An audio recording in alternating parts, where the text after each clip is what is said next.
Bonjour à tous, je vous invite à écouter l'extrait de l'épisode que je vais publier dimanche. C'est un petit aperçu de la discussion que j'ai menée avec mon invité qui est, je ne vous le cache pas, absolument passionnante. Bonne écoute et à dimanche pour entendre l'intégralité de l'épisode.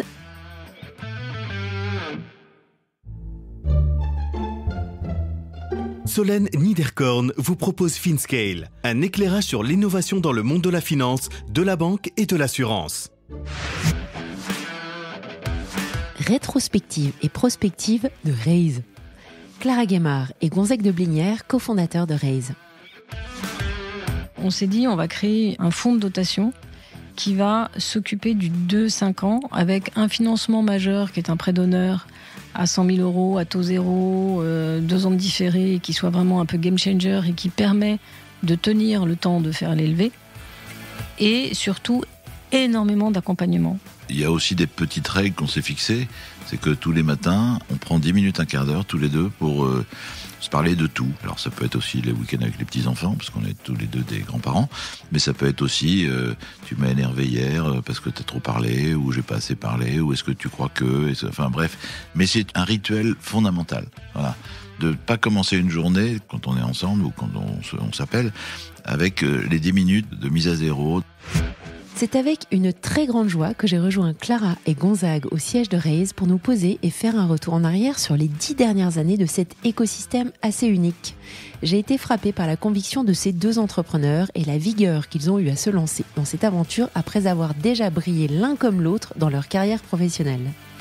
Vous verrez comment Raise met la générosité au cœur de sa démarche et relie le monde associatif au monde de l'investissement et aux grandes entreprises.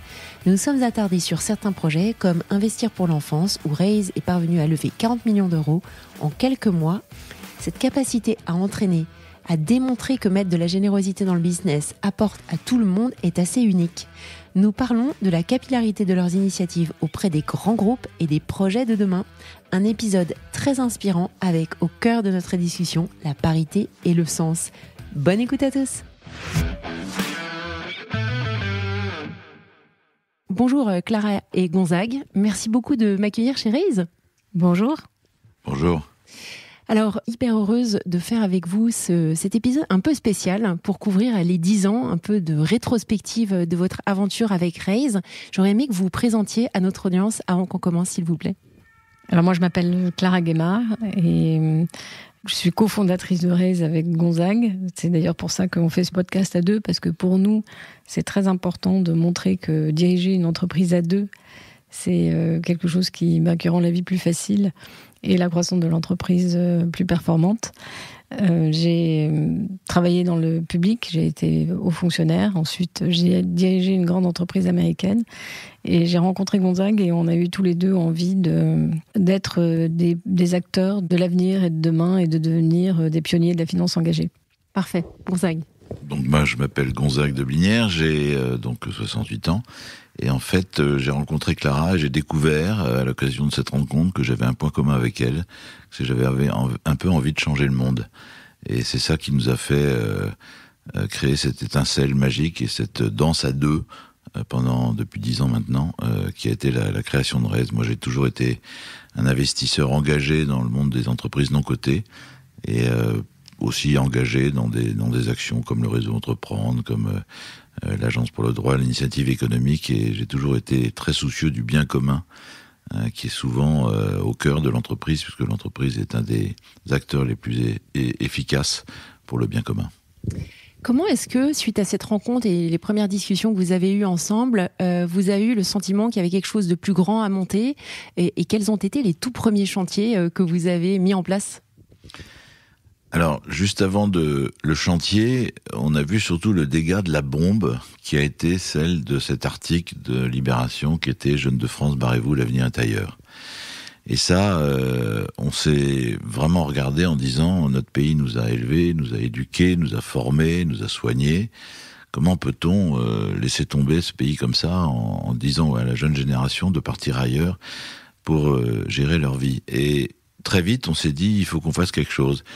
Et comme Clara a un don magnifique sur l'écriture, on en parlera peut-être plus tard, elle s'est dit, je vais faire un poème comme une lettre à ma grand-mère. Souvent, on s'aperçoit que finalement, sa grand-mère, on l'adore. Et notre pays, la France, on l'aime, et on a créé avec Clara. Enfin, Clara a écrit un texte qui s'appelle j'aime-mon-pays.fr. Que on peut peut-être retrouver, il doit y avoir 437 lecteurs, enfin ça n'a pas été très très loin, et puis on a eu d'autres imaginations très loin avec des camarades de jeu où on voulait mettre j'aime mon pays.fr sur tous les avions d'Air France, où on voulait faire un grand spectacle musical sur le Champ de Mars, enfin tu vois, on a été assez loin, donc c'est ça ce qui a été au départ, c'est comment peut-on ne pas aimer un pays dans lequel on vit. Et partant de cela, qu'est-ce que vous avez fait ? Alors d'abord, après ces idées qui sont formidables, mais pour lesquelles on n'avait pas forcément le talent nécessaire, on s'est dit que on est tous les deux des rêveurs, mais en même temps, on aime bien réaliser nos rêves. Et on s'est dit quel rêve on peut réaliser. Et à l'époque, c'était le début de la Startup Nation. Il y avait quelques entrepreneurs qui démarraient. Il y avait des Michel et Augustin. Et on s'est dit, nous, notre rôle en tant que chef d'entreprise, moi j'étais dirigeante d'entreprise, Gonzague était investisseur, c'est d'aider les entrepreneurs. Et on a créé Raise sur une idée assez simple, qui était qu'on allait donner, nous, 50% de ce qu'on gagne, de ce qu'on appelle notre super profit, qui dans le jargon s'appelle le carry d'interest, à une fondation pour l'entrepreneuriat.